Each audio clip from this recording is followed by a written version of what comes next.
이 복음을 위하여 그의 능력이 역사하시는 대로 내게 주신 하나님의 은혜의 선물을 따라 내가 일꾼이 되었노라.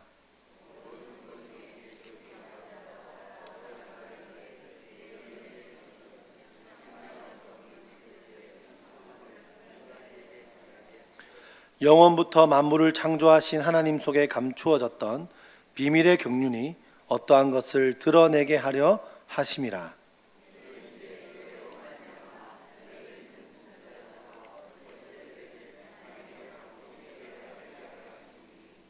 곧 영원부터 우리 주 그리스도 예수 안에 예정하신 뜻대로 하신 것이라.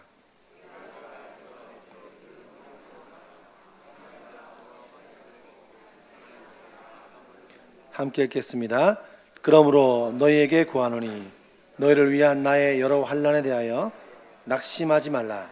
이는 너희의 영광이니라. 아멘. 여러분, 오늘 오신 여러분 환영하고 축복합니다. 식사 맛있게 하셨죠? 네. 여러분, 다음 세대 사역을 하다 보면 선생님들의 여러 가지 힘든 이야기들을 들을 때가 있습니다. 특별히 아이들에게 이렇게 시간을 내고 내 물질을 투자해서 아이들을 만나고 그들에게 복음을 전하고 시간을 보내지만 이게 가끔은 밑빠진 독에 물 붓는 것 같다라는 느낌을 받을 때가 있다라는 것이죠. 그래서 예전에 한 교회에서는요, 어떤 남자 선생님이 정말 화가 난 표정으로 중학생들은 제자가 안 만들어집니다, 이렇게 말씀하시는 분도 만난 적이 있고, 중학생뿐 아니라 다른 부서도 마찬가지죠. 하면서 때로는 내가 쏟는 사랑만큼 아이들이 자라지 않은 것 같다, 변화가 더딘 것 같다 라는 생각을 할 때가 있는 것 같습니다. 그럼 제가 그분들 얘기를 잘 들어드리고 격려해드리고 그래도 그만두면 안 됩니다, 이렇게 하고 제가 결론을 지을 때가 많이 있는데요. 저도 그런 경험들을 할 때가 있고, 이번 주에도 제가 휴가 기간이었는데 휴가 날짜랑 제가 섬기고 있는 학교의 그 캠프가 겹쳤습니다. 그래서 캠프에 참석했는데 전국의 그 학교 아이들 한 60명이 왔고, 그리고 어른 스텝만 40명 이상이 왔습니다.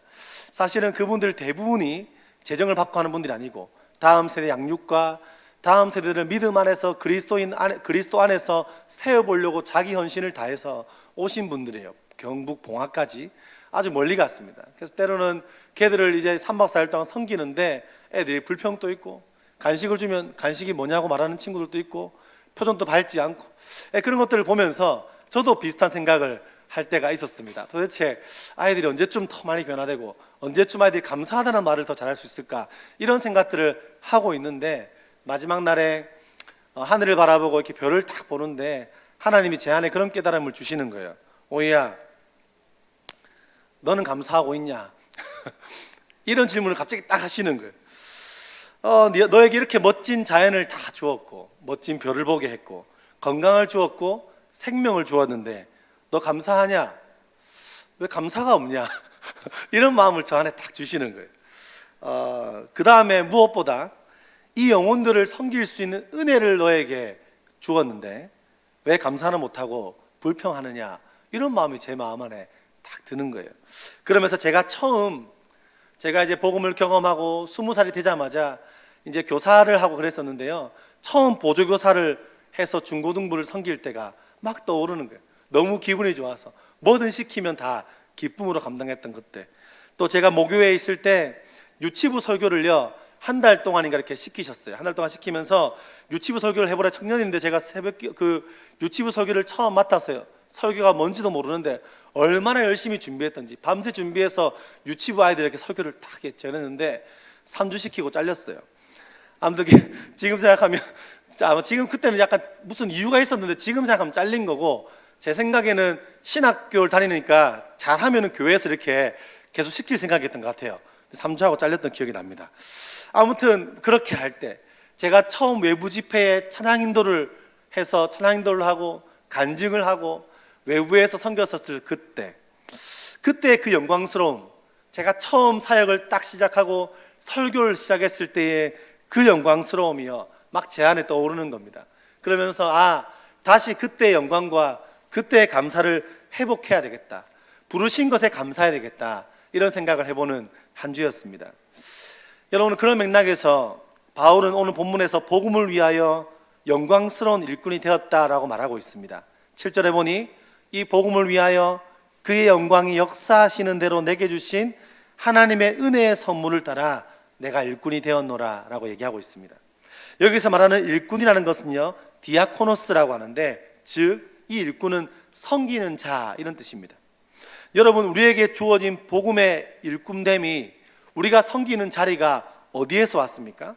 그는 복음의 일꾼이 되었는데 자기 자신의 능력이나 재주를 따라 된 것이 아니라 하나님이 주신 은혜의 선물을 따라 내가 일꾼이 되었다, 이렇게 하고 있다는 것이죠. 그리고 이런 은혜의 선물이 그에게 주어진 것은 바울 자신에게 그런 선물을 받을 만한 자격이 있어서가 아니라 오직 하나님의 능력의 역사를 따라 그렇게 되었다라고 성경은 오늘 이야기하고 있습니다. 무슨 말입니까? 나의 능력으로 말미암은 것이 아니고 하나님의 능력 때문에 내가 은혜의 선물을 받고 일꾼이 되었다라고 얘기하는 것이죠. 여러분, 제가 막말로 목사가 된 것이 제가 잘나서 한 것이 있겠습니까? 제가 목사 고시를 정확하게 2번만에 통과를 해서, 네, 겠습니까? 저희 아내는 당연히 제가 통과를 못할 줄 알고 있었는데, 정말 그 소 뒷걸음치기 이런 비슷한 그런 정확한 단어가 안 떠오르는데, 비슷하게 어떻게든 합격을 했습니다. 은혜로 합격을 하고 목사가 됐는데, 근데 여러분, 제가 목사가 되고 목회자로 부름받은 것이 제가 제 힘으로 된 것이 사실 아무것도 그런 것은 없죠. 하나님의 능력으로 된 것이죠. 인생 사랑구실 못하고 살던 제가, 아니 사랑구실 못하고 살만한 제가 나름 목회자로 부름받아 쓰임받을 수 있는 이유도, 아니 교회에서 아이들을 섬겨 나갈 수 있는 이유도, 그거 자체가 제 힘으로 된 것이 아니죠. 하나님의 능력으로 된 것인데, 이 사람의 마음이라는 게 그런 감사를 잃어버리고 내 힘으로 한다고 느낄 때가 있더라는 거예요. 오늘 본문대로 일꾼으로 섬기는 자로 주님 부르셨는데 잊어버리고 살 때가 있습니다. 하나님, 나를 섬기는 자로, 더 낮은 밑바닥에서 섬기는 자로 부르셨는데 때로는 남 위에 올라서려고 하는 제 마음을 볼 때가 있다는 겁니다. 더 섬기는 자로 부르셨는데 참지 못하고 마치 내 능력으로, 내 힘으로 뭔가 하는 것처럼 잘난 척하는 제 모습을 볼 때가 있더라는 거예요. 여러분도 어떻습니까? 여러분들은 여러분 삶에 감사가 있습니까? 여러분들에게 맡겨주신 모든 것이 하나님의 은혜의 선물이라고 여러분 진심으로, 마음으로 고백할 수 있습니까? 여러분들이 받은 직분과 그 섬기는 모든 부분이 정말 내 능력이 된 것이 아닙니다. 주님, 그 무엇도 티끌만큼도, 손톱의 때만큼도 나의 능력이 아니라 그의 능력에 역사하시는 대로 주님이 주셔서 된 것입니다 라는 고백이 우리 심중에 있냐는 것입니다. 우리에게 맡겨진 직분과 부름받은 자리가 오직 그분의 능력으로 된 것임을 여러분 믿고 있습니까? 섬기는 자리인데 그 자리가 마치 감투라고 여기는 분들 혹시 계시나요? 내가 섬기는 봉사의 일이 혹시 내 능력으로 여러분 하고 있지 않습니까? 오늘 본문 바울은 다시 한번 자신의 고백을 그들과 나누고 있습니다. 내 힘으로 된 것이 아닙니다. 그 무엇도, 내가 일꾼으로 이 섬기는 이 작아 보이는 일도 오직 하나님의 능력으로 된 것이고 내가 자격이 있어 된 것이 아닙니다. 내가 예수를 3대째 믿는 집안이라서 그런 것도 아니고, 내가 성경을 달달 외워서 된 것도 아니고, 우리 집에 돈이 많아서도 아니고, 제가 잘난 건 없는데 오직 하나님의 능력으로 된 것입니다. 이 메시지를 바울은 주고 있다라는 것이죠. 8절에 넘어가면서 바울은 자신을 이렇게 평가합니다. 모든 성도 중에 지극히 작은 자보다 더 작은 나에게. 바울이 자신을 모든 성도 중에 지극히 작은 자보다 더 작은 자라고 표현한 것은 그냥 말뿐인 겸손이 아닙니다. 바로 자신의 과거를 기억하는 겸손이죠. 아니, 그럴 수밖에 없는 것입니다. 자신의 존재가 어떠한 존재였는지를 그는 분명히 알고 있습니다. 바로 바울은 예수를 따르는 자들을요, 어떻게 했습니까? 잔멸하려고 쫓아가던 자입니다. 마치 그 잔멸이란 뜻은요, 멧돼지가 밭을 다 뭉개버리는 듯한 사나운 맹수처럼 씩씩거리며 240km가 넘는 거리를, 예루살렘까지 6일이 되는 거리를 그렇게 달려가서 사람들을 다 잡아서 죽이려 했던 자가 바로 바울이었습니다. 그런 그가 어떻게 해요? 지금 예수를 따르던 사람이 되었고 목회자가 되었고 복음을 전하는, 이방인에게 복음을 전하는 사도가 되었다는 겁니다. 여러분, 이 안에 있는 이 바울의 심경이 느껴지십니까? 여러분, 폴 캐스라는 사람은 이 부분을 이렇게 설명했습니다. 바울이 자신을 이와 같이 묘사한 것은 그리스도 안에 있는 하나님의 축복과 그 은사의 무한한 은혜를 생각하면 할수록 이겁니다. 그 하나님의 은혜를 보고 그 무한한 은혜를 생각하고 느끼면 느낄수록 할수록 자기 자신 속에는 그러한 긍휼을 입을 만한 자격이 없다는 사실을 더욱 깊이 깨닫게 되었기 때문일 것이다 라고 이야기합니다. 무슨 말입니까 여러분? 여러분이 찬양을 합니다. 예배를 드립니다. 그죠? 아까 얼마나 은혜로운 찬양들을 불렀습니까? 금요 기도에 오고 새벽 기도에 오시고 오후 예배까지 오시고 주일 오전도 오시고 순모임도 하시고 우리가 수많은 또한 매일같이 큐티를 통해서 말씀을 직면하고 하늘을 바라보고 주님 보수로 뭐가 깨닫습니까? 내가 어떠한 존재인지를 깨닫습니다. 내 과거를 깨닫습니다. 내가 얼마나 연약한 자이고 부족한 자이고 얼마나 티끌만큼도 내세울 수 없는 자임을 깨닫게 되는 것이죠. 바울이 그랬다는 거예요. 그분을 기억하고 그분을 바라볼수록 자기 자신에게는 그러한 긍휼을 입을 것이, 그런 자비를 입을 것이, 그 사랑을 입을 자격이 없다는 사실을 깨달았다. 이 고백인 것이죠. 여러분, 사실 이것은 바울만의 고백이 아닙니다. 이것은 역시 우리의 신앙 고백되기를 소망합니다. 복음을 아는 자의 바른 태도입니다. 우리가 복음을 경험하고 하나님의 은혜를 깊이 체험하여 무엇을 느낍니까? 나의 죄악됨을 또 느낍니다. 자신의 실력 없음과 정말 죽어 마땅한 사람이라는 사실을 인식합니다. 그때 복음 앞에 자신을 딱 비추어 보면 내가 얼마나 작은 자인지를 또 깨닫게 되는 것입니다.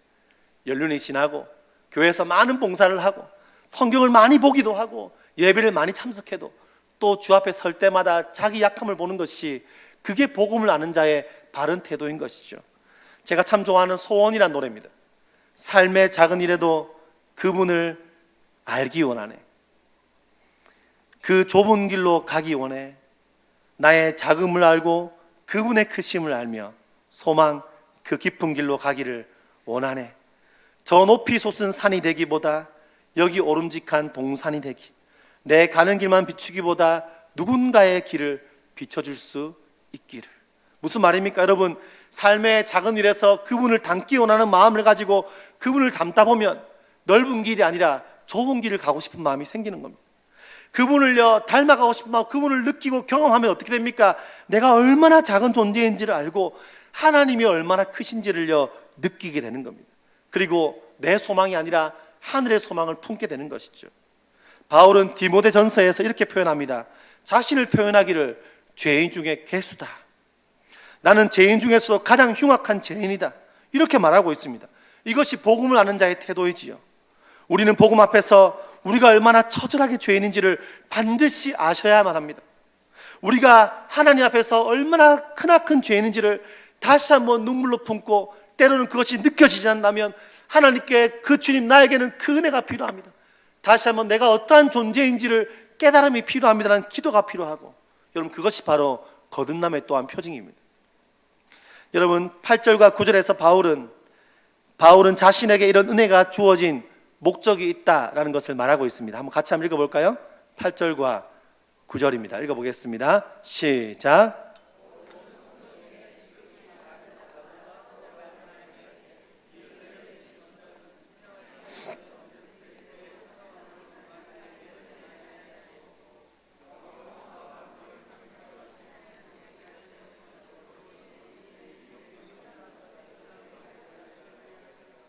드러내게 하려 하심이라. 여러분, 먼저는 우리가 하나님의 복음 앞에서 이 바울의 고백이 우리 고백되어지기를 소망합니다. 내가 얼마나 지극히 작은 자보다 내가 더 작은 자입니다. 이게 교회의 고백이어야 됩니다. 이게 성도들의 고백이어야 됩니다. 나는 저 사람보다 좀 나은 사람이야. 나는 저 사람보다 조금 괜찮은 사람이야. 그것은 복음의 고백이 아닙니다. 우리는 성경 앞에 설 때마다, 예배 때 올 때마다, 사람들을 대할 때마다 내가 지극히 작은 자입니다. 이것이 바로 나입니다는 고백이 우리에게 넘쳐나게 되기를 축복합니다. 남 위에 올라서는 자가 아니라 더 낮은 자로 섬김의 자리로 가는 것이 복음의 길이라는 것이죠. 여러분, 그러면요 그 길을 갔던 사람, 이 바울이 오늘 말하는 것은 이런 은혜가 나에게 주어진 목적이 있다는 겁니다. 이렇게 지극히 작은 자에게. 첫 번째는 이겁니다. 측량할 수 없는 그리스도의 풍성을 이방인에게 전하는 것입니다.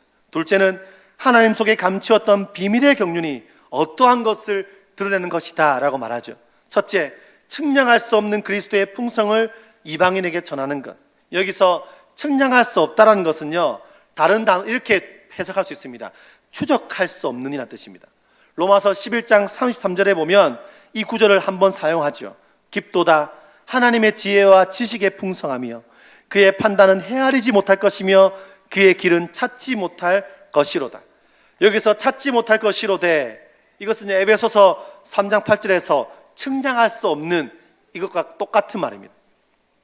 찾지 못하는, 도저히 측량할 수 없는 곧 그리스도의 지혜와 은혜와 사랑의 풍성함은 우리 인간이 도저히 추적할 수 없는, 측량할 수 없는 놀라운 것이라는 겁니다.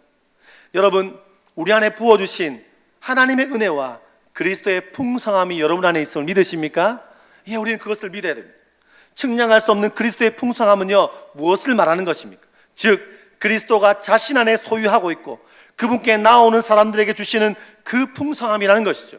그 풍성함이 무엇인지는 에베소서 1장과 2장에서 지속적으로 말했습니다. 그것은 바로 십자가로 인해서 값없이 누리는 풍성함입니다. 거기에는 죄로 인한 사망으로부터의 부활이 있고 하늘에서 그리스도와 함께 승리의 보좌에 함께 앉는 것과 하나님과 화목해 됨과 유대인 신자들과 함께 하나님의 새로운 사회에 통합되어 가는 것과 적대감의 종식과 평화의 시작과 하나님의 마지막 날에 그분의 모든 백성에게 주실 기업의 영광의 풍성함을 알게 하는 것이죠. 여러분, 사실 헤아릴 수도 없고 탐구할 수도 없고 다 알 수도 없고 무한하고 셀 수 없는, 결코 다함이 없는 그것이 바로 풍성함이다 라고 표현하는 것입니다. 이러한 그리스도의 풍성을 이방인에게 전하는 것이 하나님께서 바울에게 은혜를 주신 목적이라는 것이죠. 바울은 자신에게 이 놀라운 은혜를 주신 것은 바로 이 그리스도의 풍성함을 이방인에게 전하게 하시려는 것이다 라고 고백하고 있습니다. 사랑하는 여러분, 이 다함이 없다는 표현처럼 우리는 말도 안 되는, 아니 내가 상상할 수 없는 풍성함의 은혜가 우리 안에 있는 줄 믿으시기를 바랍니다. 그 그리스도의 풍성함을 입은 우리에게 주님 요구하는 것이 무엇입니까? 이제 그리스도의 풍성함을 이 땅 가운데서 누군가에게 전하는 인생으로 우리를 부르셨다는 것입니다. 한번 옆에 계신 분 한번 고백하시겠어요? 당신의 삶에 풍성함이 있습니다. 한 번 더 고백합시다. 그 풍성함을 전하며 살아갑시다. 시작. 아멘. 둘째는요, 하나님 속에 감추었던 비밀의 경륜이 어떠한 것을 드러내는 것이다 라고 말합니다. 비밀의 중심은 곧 그리스도고 그 내용은 그리스도로 말미암아 이방인과 유대인이 하나가 된다는 복음이었습니다. 이제까지 드러나지 않았던 비밀이 드러났다는 것이죠. 또한 이 경륜은요, 계획을 의미하는 것으로 그리스도를 통해서 이방인에게까지 하나님의 은총을 베풀었다는 그 계획을 가리키고 있습니다. 바울이 오늘 본문에 말하기를 만물을 창조하신 분이라고 하나님을 부르는 것은 당시의 거짓 교리였던 영지주의에 대항하기 위한 것이었습니다. 영지주의자들은요, 이분법을 사용해서 창조주와 구속주를요 구별해 버렸습니다. 근데 오늘 바울은 어떻게 합니까? 하나님 속에 감춰진 비밀의 계획, 즉 그리스도의 죽음과 부활을 통해서 인간을 구속하시고 자신을 화해시킴으로 이방인과 유대인 사이를 화목하게 하신 것, 하나님 나라를 완성해가는 분이 곧 창조주 하나님이라는 것을 말하고 있다는 것이죠. 이는 무슨 말이냐면 구속주와 창조주가 그들이 영지주의자들이 말하는 것처럼 다른 존재가 아니라는 겁니다. 무엇입니까? 곧 하나님이 곧 창조주고 구속주라는 것을 천명하고 있는 것이죠. 바로 이 창조주이시며 구속주이신 하나님께서 이방인에게 베푸신 은혜의 계획을 모든 사람에게 이 경륜을 드러내는 것이 바로 바울의 사명이다 라고 말하는 것입니다. 여기서 드러낸다는 것은요, 어두운 것을 밝게 한다 이런 뜻이 있습니다. 혹은 영적으로 눈이 가리워진, 보지 못하는 눈을 보게 되었다라는 뜻이 있다고 해요. 바울은 아마도 이때 무엇을 기억했을까요? 아마도 다메섹 도상에서 밝은 빛을 통해 그리스도를 만남으로 그전에는 도저히 깨닫지 못했던 그리스도의 복음을 깨닫고 영적인 눈을 탁 뜨게 되었던 그 상황을 염두에 두고 말하는 것이죠. 여러분, 바울이 그 고백을 하는 것입니다. 내가 깨닫게 된 구속주와 창조주, 우리의 만물을 창조하신 그분이 우리 인생에 함께하고 있음을 말하는 것입니다. 여러분, 이 놀라운 복음이 어떻게 이 땅에 나타납니까? 개인에게만 나타나는 것이 아닙니다. 10절을 한번 읽어볼까요? 10절입니다. 시작.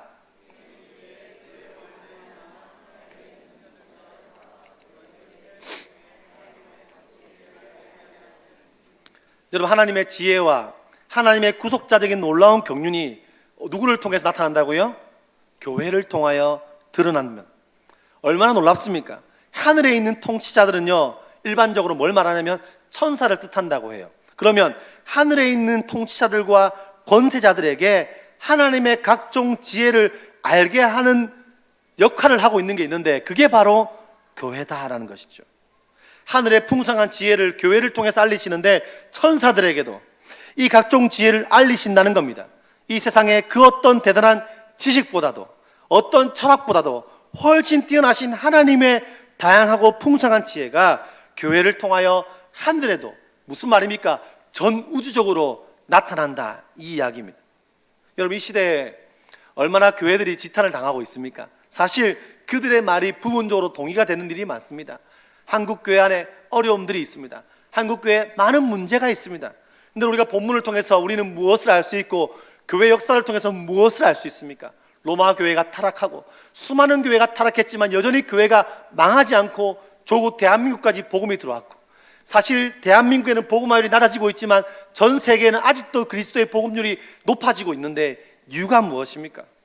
하나님의 은혜와 경륜은 어디를 통해 흘러갑니까?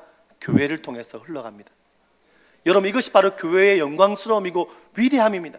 바울이 오늘 왜 교회에서 이런 서신을 왜 교회에 이렇게 보내고 있습니까? 왜 그들에게 이 편지를 보내고 있습니까?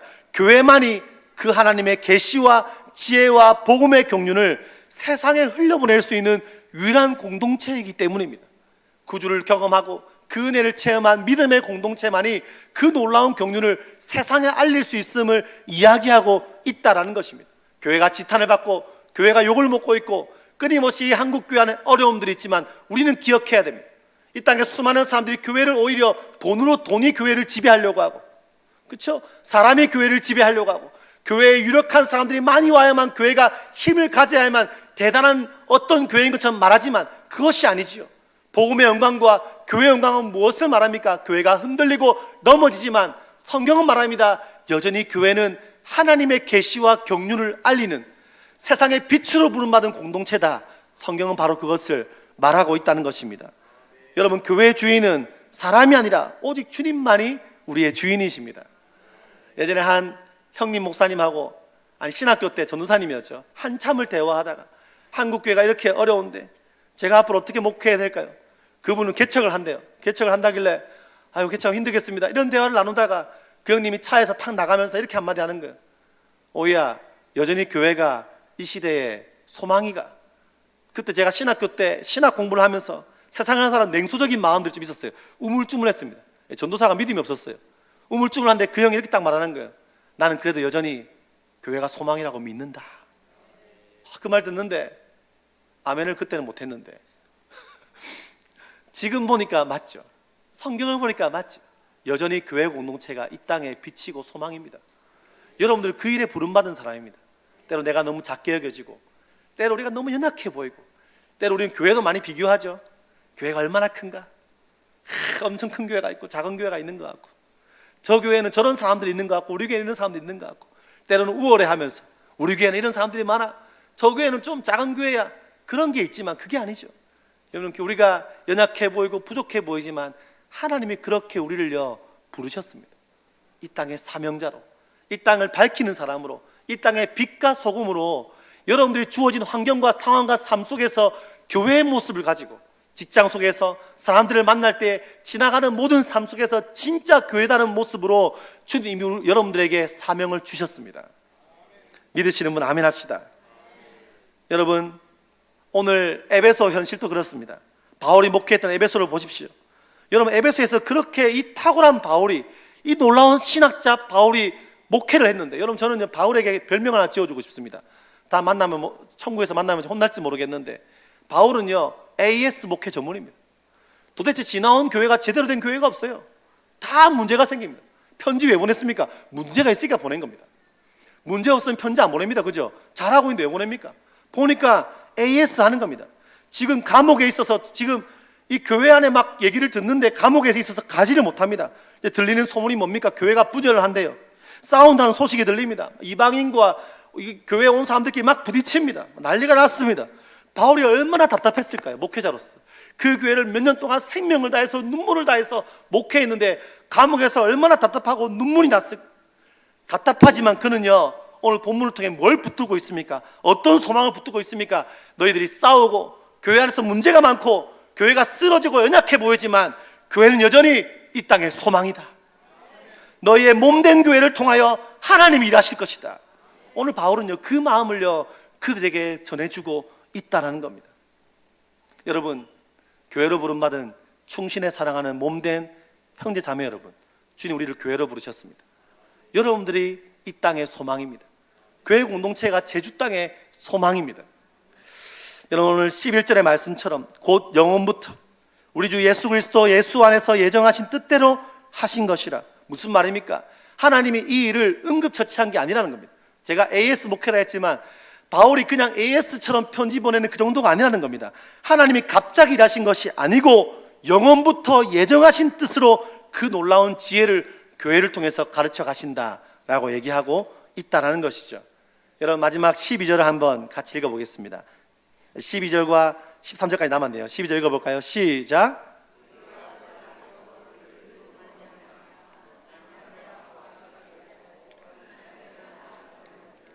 그렇죠. 우리가 그 안에서 그를 믿음으로 말미암아 하나님께서 그의 아들을 죄를 위한 희생제물로 죽게 하시려고 보내심으로 그 영원하신 계획을 성취하셨는데, 사람들은 오직 그리스도 안에서 그리고 그리스도에 대한 믿음으로 말미암아 거룩하신 하나님께 나아갈 수 있습니다. 바울은 인간에 불과한 자들이 가질 수 있는 가장 놀라운 특권, 즉 담대함과 하나님께 당당히 나아갈 수 있는 것에 대해서 오늘 설명하고 있습니다. 어떻게 해요? 그를 믿음으로라고 말합니다. 여러분, 그를 믿음으로 하는 거예요. 여러분, 돈으로가 아니랍니다. 여러분, 돈으로 나아갈 수 있는 게 아닙니다.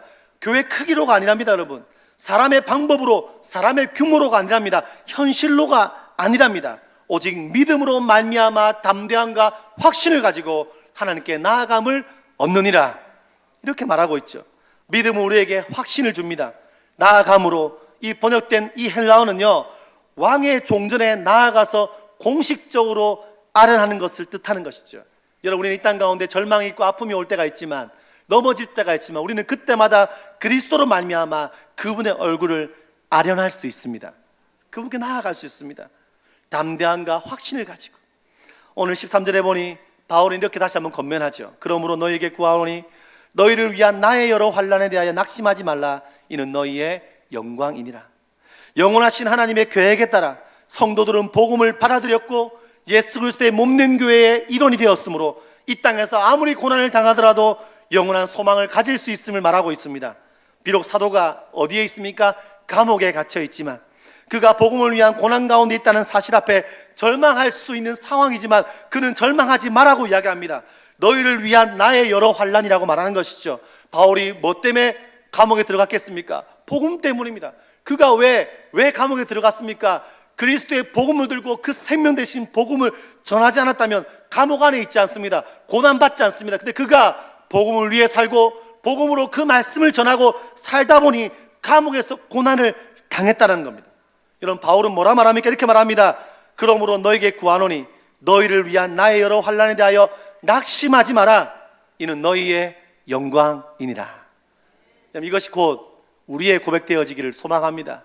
세상 가운데서 살아가는 지쳐있는 많은 사람들, 지쳐있는 많은 성도들 앞에서 우리도 때로는 복음을 위해 살다가 넘어질 때가 있고 환난을 당할 때가 있고 아픔을 당할 때가 있고 박해를 당할 때가 있지만 우리는 말할 수 있습니다. 우리가 믿음 안에서 함께 받는 이 고난이, 또한 내가 너를 위해서 받는 이 고난이 애매한 고난이 아니고 너를 위해서 받는 이 고난을 통해서 우리는 이겨낼 수 있다. 우리는 고난을 이겨낼 수 있다. 왜냐하면 하나님께서 우리와 함께 하시고 하나님께서 교회 가운데 놀라운 일을 이미 행하셨고 회복하셨고 그 지혜의 능력을 우리에게 주셨고, 우리는 그 믿음으로 애매한 고난이 아니라 낙심하지 않을 수 있는 것은 이것이 곧 우리의 영광이 되기 때문입니다. 여러분, 스티그마라는 뜻은요, 흔적이라는 뜻입니다. 우리의 삶에 복음에 대한 흔적이 있습니까? 열심히 돈 벌다가 갖게 되는 흔적 말고요, 내가 정말 복음을 위해 살다가 내 삶에 온 스크래치와 흔적이 있습니까? 여러분, 그것은 바로 여러분들의 영광인 줄 믿으시기를 바랍니다. 여러분, 오늘 본문을 마무리하면서 저는 이 말씀을 보면서 다시 한번 저 자신을 돌아봅니다. 하나님께서 우리를 부르신 이유와 우리를 이 땅 가운데 일꾼으로 섬김으로 부르셨고, 또한 동일하게 연약하고 부족하고 우리가 이 땅에서 환난을 당할 때가 있지만 우리는 다시 한번 믿음의 담대함으로 나아갈 수 있습니다. 누구 때문에요? 그리스도로 말미암아. 오늘 우리가 큐티하고 있는, 만나먹게 하고 있는 본문 로마서 말씀을 보면요, 우리가 하나님과 화평을 누릴 수 있다고 합니다. 이유가 무엇입니까? 예수 그리스도 때문입니다. 그걸 뭐라고 합니까? 한마디로 소망이라고 표현하더라고요. 우리가 무엇 때문에 소망이 있습니까? 내 가진 기질과 내 모습과 내 신앙 연륜으로 소망이 된다면 우린 또 넘어질 것입니다. 근데 우리의 소망은 뭡니까? 오직 예수 그리스도가 우리의 소망인 줄 믿으시기를 바랍니다. 기도하겠습니다. 하나님, 우리가 교회에서 함께 주 예수만 바라봅시다 라고 고백하는 것처럼 때로는 주님 앞에 지치고 힘들어서 예수님 바라보겠습니다는 입도 떼기 힘든 상황 가운데 있는 분들이 있다면 이 시간 용기를 주시고 위로하시고 격려하셔서 다시 한번 눈을 들어 소망 되신 주님 바라보게 하여 주시옵소서. 특별히 우리 가진 것으로 내 잘남으로 나아가지 않게 하시고 바울의 고백처럼 나를 섬기는 자로 일꾼으로 부르신 것이 내 힘으로 된 것이 아니라 주님 부르셨군요. 그 믿음으로 순종하고 살겠습니다 고백하는 우리가 될 수 있게 하여 주시옵소서. 예수님의 이름으로 기도드렸습니다.